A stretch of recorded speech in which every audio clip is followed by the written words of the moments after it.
I had this dream about 3 weeks ago about how I would approach this platform, and it involved lots of slime.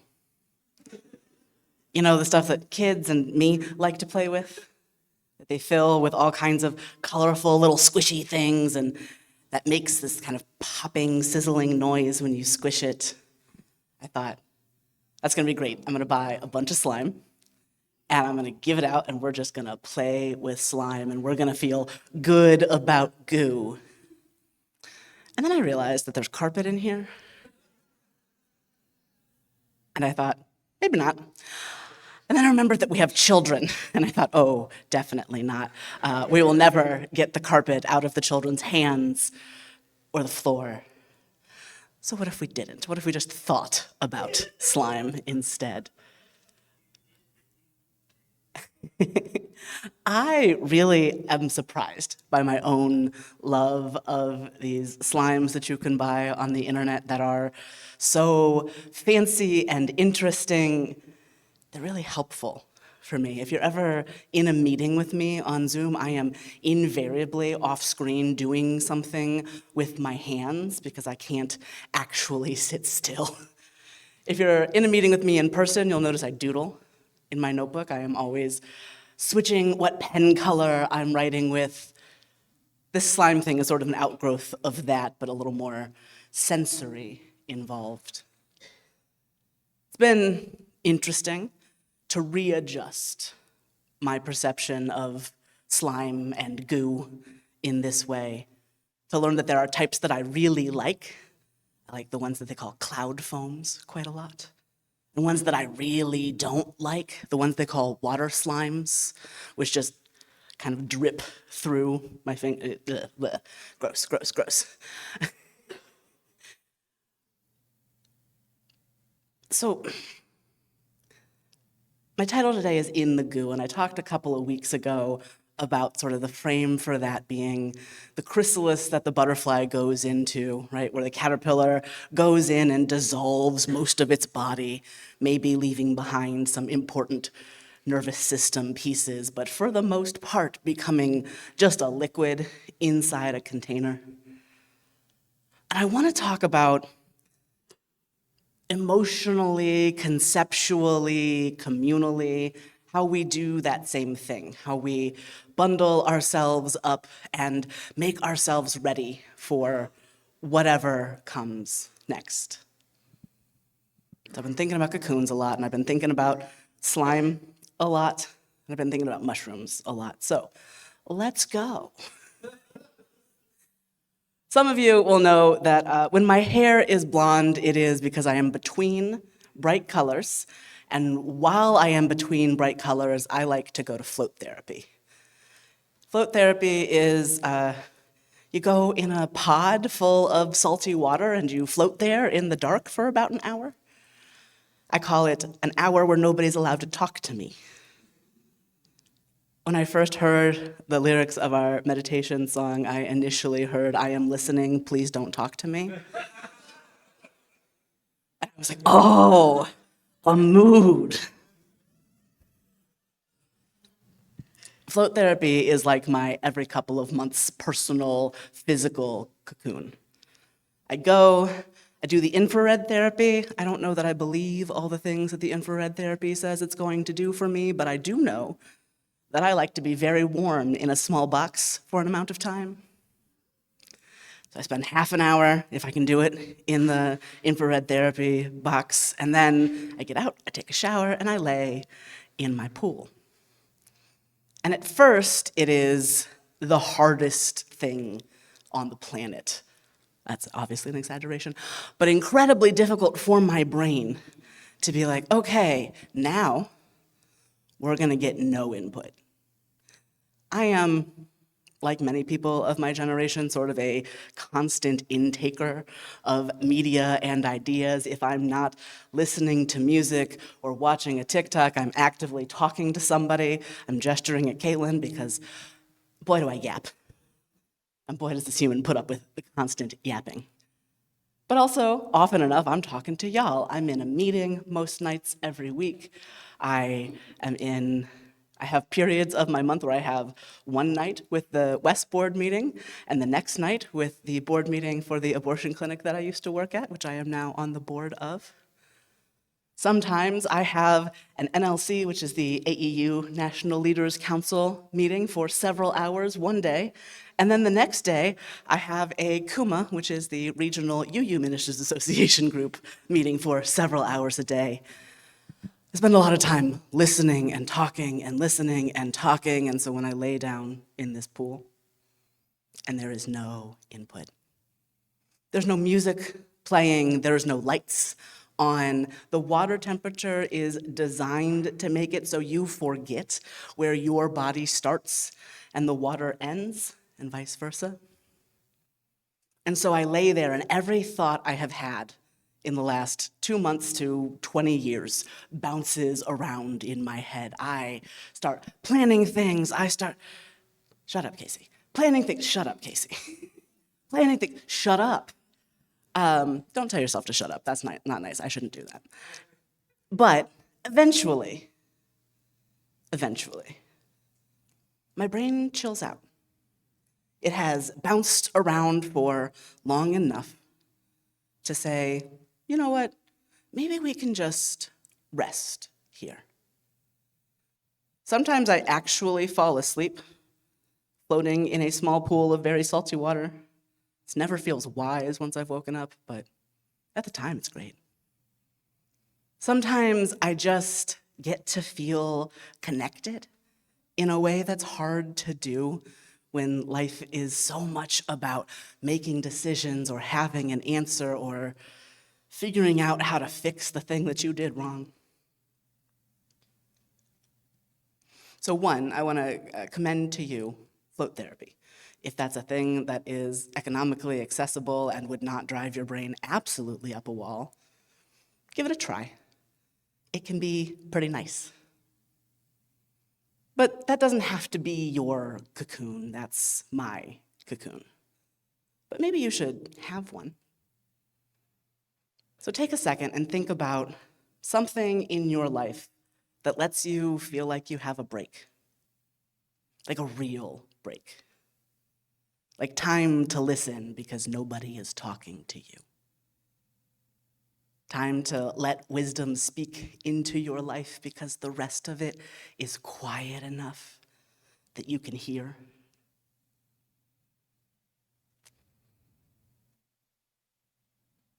It's okay if nothing immediately comes to mind. I just want you to think about that. That if you're going to grow and change, and I hope you are going to do those things, you're going to need some space where you get to just be with yourself. Being with yourself can be incredibly challenging. I did not used to like myself enough to leave myself alone in a room for an hour with no input. I used to keep myself busy to avoid having to pay attention to me. Other people, way easier to pay attention to than me, for me. It's kind of like I love being on a stage because I'm good at this. I'm starting to dance. I grew up dancing. Right? I've been on a stage in some capacity or another since I was 3. This place is comfortable for me because I can show you what I want you to see of me. I can do one-on-one conversations and up to about 3 to 5 people and feel like I can still say, okay, I'm giving out the pieces of who I am that I want to give out. But by myself or with a group of like 10 people, if I don't have a role, that is impossible for me and used to be much worse. By myself, difficult because I did not like myself enough to want to hear what I had to say. I didn't value myself enough to take the voice in my mind that says, hey, do you want to maybe take care of yourself a little bit? Didn't want to hear that. Didn't think I deserved it. Maybe you have something in your brain that tells you that you don't deserve to be taken care of. That something is wrong. Full stop. No need for other words, but I will say them. The thing in your brain that says that you are not worthy of care is a liar. You are worthy of care by virtue of being anybody at all, by virtue of having been born at some point, by virtue of being an alive thing on this planet. Because all of the alive things on this planet need care. You wouldn't plant a flower randomly in your yard and then call it lazy for not growing when you didn't pay attention to it, right? That is not the plant's fault. You put this flower amidst all of the grasses, all of the weeds, left it to itself, said, all right, flower, grow. That doesn't work. It doesn't work any better for people than it does for flowers. You have to take care of yourself and be taken care of by other people. Oh, that second part is even harder. If I didn't want to let myself care for me, I certainly did not want to let anybody else take care of me. I hate letting other people take care of me. It's really, really vulnerable to say, I need something. To say, in fact, I do not got it all by myself. I really love to believe that I got it all by myself. I don't believe in that, but I like to believe it. It's very complicated. I believe so deeply that we need each other and that I exist outside of each other. That's weird. But I see you nodding, so I know that some of you feel that thing too. In fact, I get the sense that a lot of us come here because we really want to help other people. And it's the being helped ourselves that becomes the challenge. And here's where I'm thinking about mushrooms. So, the thing that a mushroom actually is, right, is not this picture you have in your head of a mushroom, right? I say, think of a mushroom, and you maybe think of shiitake mushrooms, maybe you think of little white button mushrooms, maybe you think of like a more exotic mushroom, maybe you think of magic mushrooms, maybe you think of Amantia muscara, those really cute and pretty poisonous red and white polka dot guys. Yeah, none of that is actually what a mushroom is. A mushroom that you see is the flower of a much bigger organism. It is the product of something deep underground, a huge network of aliveness that is strangely also death, weird, called a mycelial network. The mycelial network is underground. It is communicating between the various mushrooms that you might see, but also interfacing with the trees and all of the other plants around. The mycelial network is remarkable. Mushrooms, as in mycelia and their fruits, can clean toxins out of the ground. Heavy metals, pesticides, even clean up some plastics, can clean crude oil and even radiation. Now, you don't want to eat the mushrooms that have done that. That's a bad idea.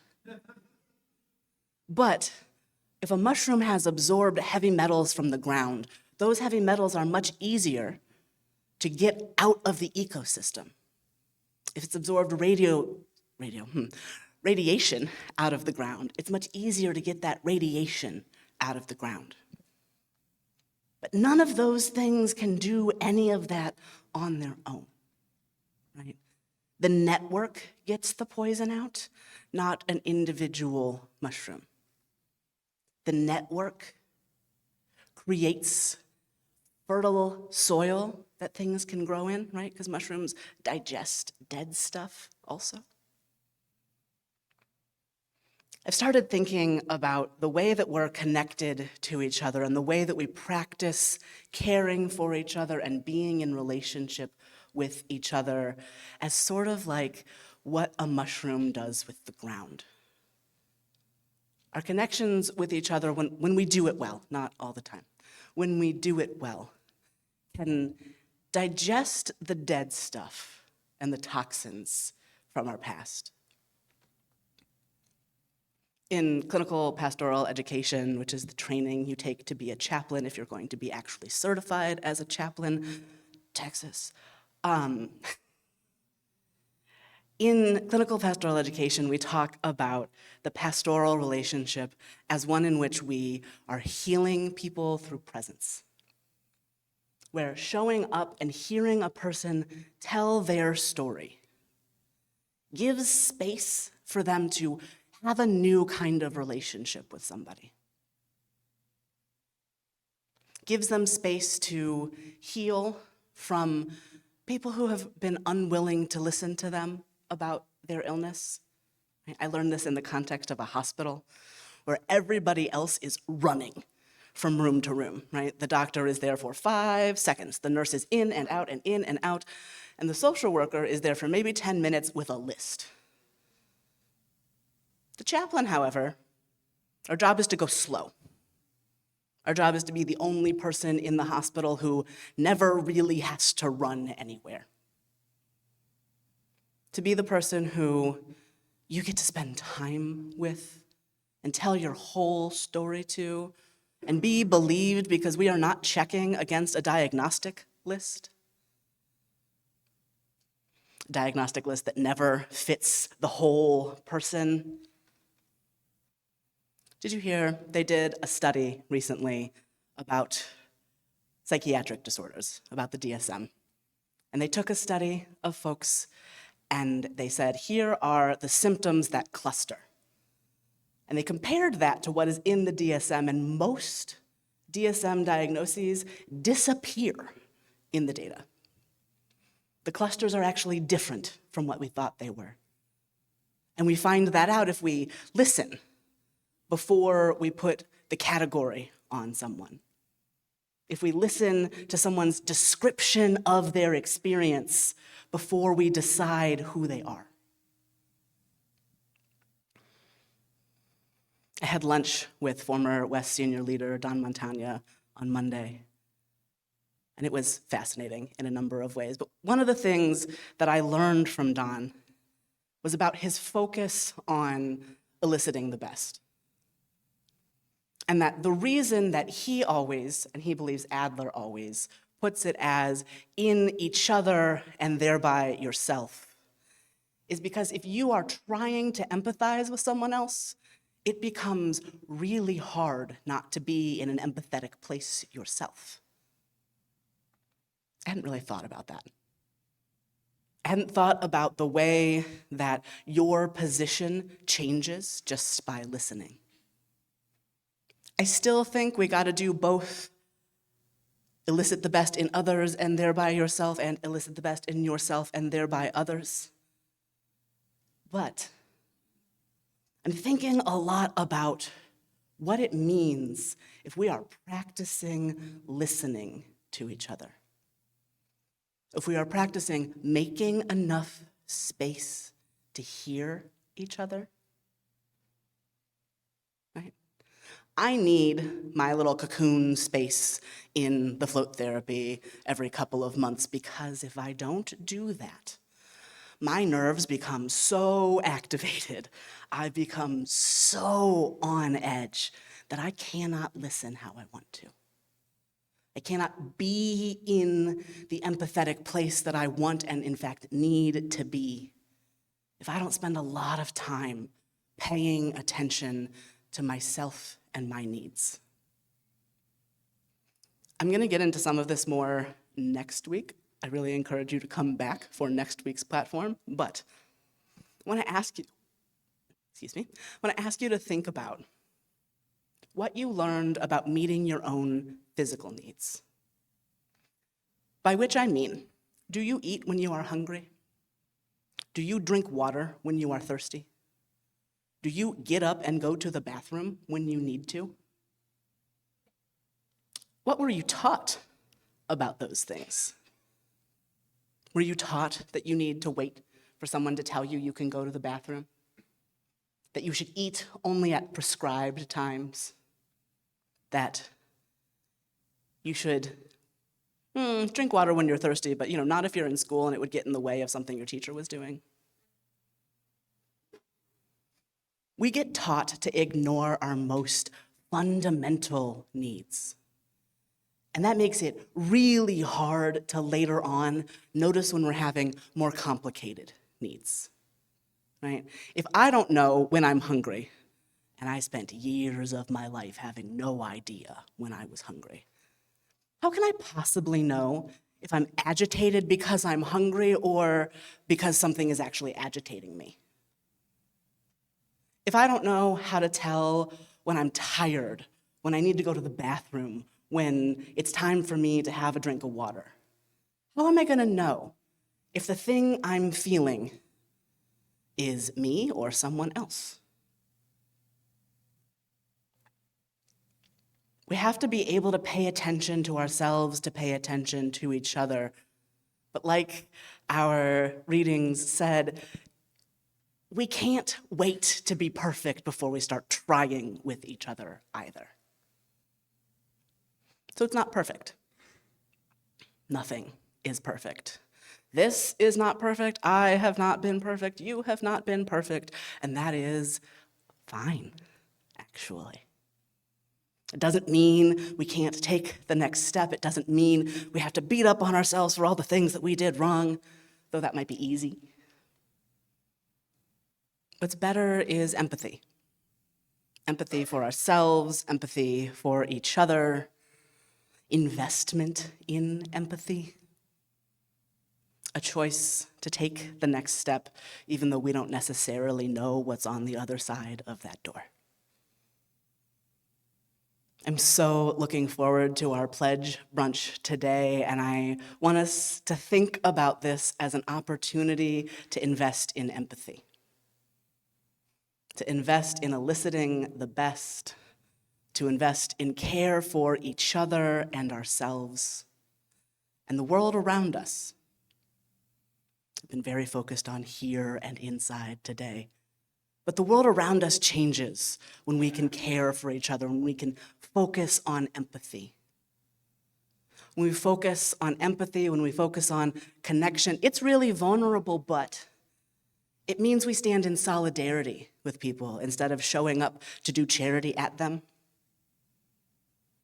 It means we can look around and say, where can we really be with people who are struggling? People in our community and outside of it. When we focus on empathy, we can remember that we're all just humans, and sometimes we're going to mess up, and that's going to be okay. And what a world-changing message that is. That you deserve care, that other people deserve care, that you can mess up and it can be fine. Because we can forgive ourselves and each other. We can forgive ourselves and each other. And we can do something else tomorrow. I am so grateful to be your senior clergy leader. I am so, I don't even know how to correctly express to you how much my connections with each of you and all of you matter to me. I'm not perfect, and I'm not gonna be, but I'm trying, and I know you are too. And for me, that is the most hopeful, full of possibility thing. Not people who have it figured out, not people who are perfect, but people who are committed to trying. I look forward to continuing this commitment together.